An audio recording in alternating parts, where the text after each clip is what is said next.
Halo pemirsa GPR TV dari Sabang sampai Merauke, dari Miangas hingga Pulau Rote. Bertemu kembali dengan saya Ladiantri Arfiani dalam laporan khusus World Water Forum ke-10.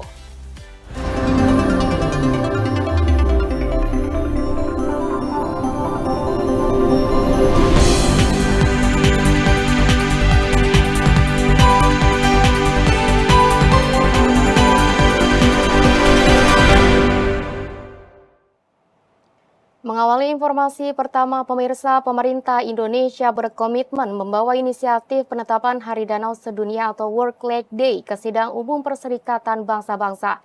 Direktur Rehabilitasi Perairan Darat dan Mangrove Kementerian Lingkungan dan Kehutanan Inge Retnowati mengatakan bahwa Hari Danau Sedunia sangatlah penting untuk menjadi pengingat bagi semua negara, termasuk Indonesia, untuk meningkatkan tata kelola danau.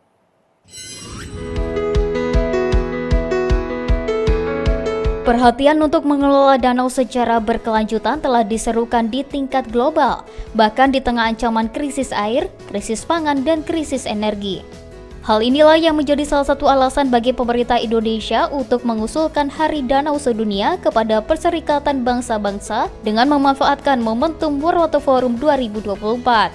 Hari Danau juga menjadi cara untuk mengarusutamakan perhatian dunia bagi keberadaan danau, bukan saja sebagai sumber air, melainkan juga kepentingan ketersediaan pangan dan energi, hingga keberlanjutan ekosistem lainnya. Dalam salah satu high-level panel World Water Forum ke-10 di Bali, staf ahli Menteri PUPR bidang teknologi, industri, dan lingkungan Endra Atmawijaya menyatakan, pemerintah akan segera bekerja untuk menyiapkan berbagai data dan argumentasi yang mendukung inisiatif Hari Danau Sedunia. Itu tanggalnya kita belum pastikan, tapi dari sisi MD itu sudah jelas disebutkan importance-nya, nilai penting dari Hari Danau ini sebagai suatu inisiatif baru yang itu mengangkat pentingnya danau untuk dijadikan agenda global. Sementara itu, Direktur Rehabilitasi Perairan Darat dan Mangrove Kementerian Lingkungan dan Kehutanan Inge Retnowati mengatakan bahwa Hari Danau Sedunia sangat penting untuk menjadi pengingat bagi semua negara termasuk Indonesia untuk meningkatkan tata kelola danau. Danau memiliki peran penting bagi kehidupan manusia karena bisa menjadi sumber air minum, perikanan, transportasi, hingga energi. Salah satu inisiatif Indonesia di dalam World Water Forum ke-10 ini yang dituangkan dalam konsep Ministerial Declaration adalah inisiatif tentang penetapan Hari Danau Dunia. Kami sangat berharap kita tidak memandang bahwa penetapan Hari Danau Dunia ini adalah semata-mata untuk sebuah selebrasi, untuk sebuah seremoni, tapi justru untuk mengingatkan kita, menjadi pengingat kita bahwa kita harus lebih memperhatikan, lebih baik, lebih improve dalam tata kelola kita untuk danau. Pemirsa, untuk memitigasi risiko krisis air global, pemerintah Indonesia memelopori Pusat Keunggulan Ketahanan Air dan Iklim yang terintegrasi. Sebagai bentuk tindak lanjut, Kepala Badan Meteorologi, Klimatologi, dan Geofisika Dwi Korita Karnawati mengatakan sudah dibentuk 5 kelompok untuk menyiapkan langkah nyata dalam menyelesaikan masalah air di dunia.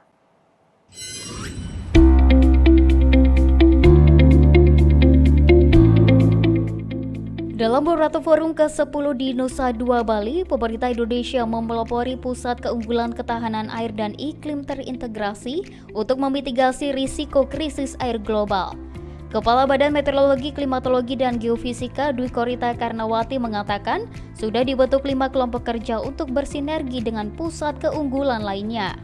Di antaranya soal pengelolaan sumber daya air terintegrasi, terutama di negara berkembang dan negara pulau-kepulauan, pengelolaan danau berkelanjutan, isu pengelolaan air dan kepemudaan, hingga kelompok kerja yang khusus membahas pendanaan. Dwi Korita menambahkan Pusat Keunggulan Ketahanan Air dan Iklim akan dijadikan pusat aliansi yang mengkoordinasikan berbagai pusat keunggulan masalah air di dunia. Itulah yang kita upayakan untuk menetapkan adanya Center of Excellence on Water and Climate Resilience atau pusat unggulan dalam bidang air dan dalam bidang ketahanan air dan iklim. Nah, ini bukan pusat unggulan semacam gedung, semacam bangunan baru pusat unggulan ini adalah aliansi.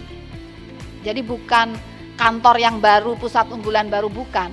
Ini adalah aliansi yang merupakan hub atau pusat koordinasi dari berbagai pusat unggulan, berbagai center of excellence yang sudah ada saat ini dan sudah beroperasi tetapi belum saling connected. Nah, jadi inilah center of excellence yang akan kita tindak lanjuti, dan insya Allah Indonesia, karena inisiatornya Indonesia, insya Allah Indonesia memimpin dari center of excellence ini. Pemirsa, penyelenggaraan World Water Forum ke-10 mencetuskan program pengelolaan air terpadu negara kepulauan. Kepala Sekretariat Dewan Sumber Daya Air Nasional Yunita Chandrasari mengatakan, kategori negara kepulauan yang dimaksud antara lain negara kepulauan mikro dan negara kepulauan kecil, dengan mayoritas negara yang dituju terletak di Asia Pasifik, yang kini terancam tenggelam akibat perubahan iklim.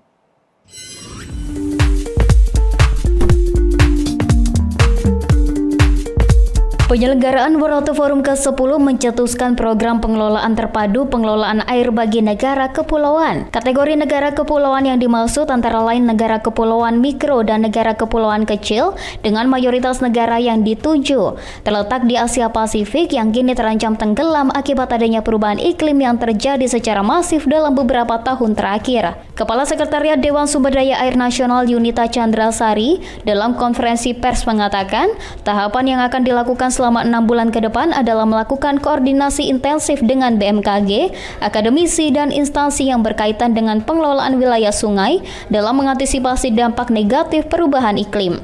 Bahwa kami harus membentuk tim task force begitu untuk 6 bulan ke depan kita laporkan setiap 6 bulan, gradually, setiap 6 bulan, periodically maksudnya.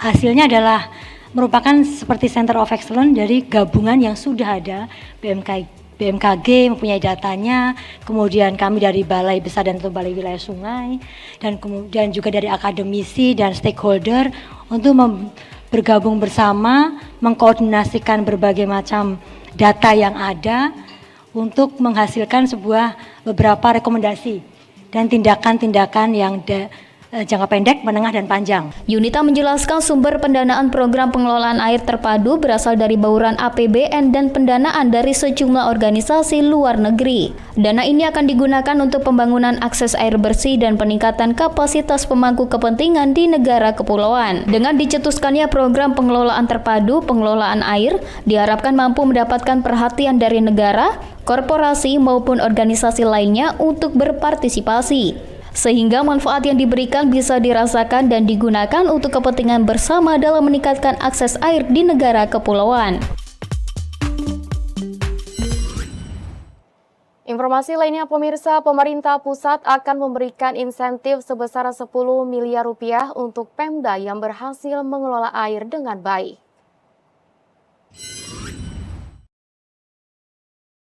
Pemerintah pusat akan memberikan insentif sebesar 10 miliar rupiah kepada pemerintah daerah yang dapat mengelola air dengan baik.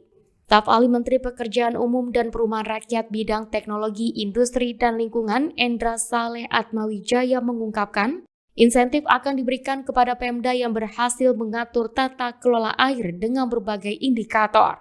Salah satu indikatornya adalah kontribusi layanan perusahaan daerah air minum kepada masyarakat, upaya pencegahan kebocoran air hingga berkaitan dengan perlindungan sumber air. Ya, saya kira kalau indikatornya salah satunya kan berapa persen layanan yang diberikan oleh masyarakat, oleh PDAM terhadap masyarakat. Saya kira itu kan nanti bisa kita tentukan. Kemudian yang kedua tentunya kebocoran air. Ini kan kebocoran air kita juga masih tinggi, kalau itu bisa ditekan, itu bisa kita berikan insentif lagi. Itu kan harus ada program yang jelas. Kemudian juga di sumber-sumber airnya dari itu juga harus bisa kita protect Ya saya kira ini kalau kita bisa menjaga itu juga banyak sekali mengurangi kos. Misalkan sungai-sungainya yang jadi sumber air minum, sumber air baku itu kalau dia tercemar kan berarti kosnya lebih tinggi. Nah itu juga kita masukkan ke dalam kriteria-kriteria yang sifatnya teknis ya. Endra menambahkan belum ada diskusi dengan Menteri Keuangan Sri Mulyani terkait insentif fiskal tersebut. Meski demikian, parameter Pemda yang mengatur tata kelola air dengan baik sudah ada di Kementerian Dalam Negeri.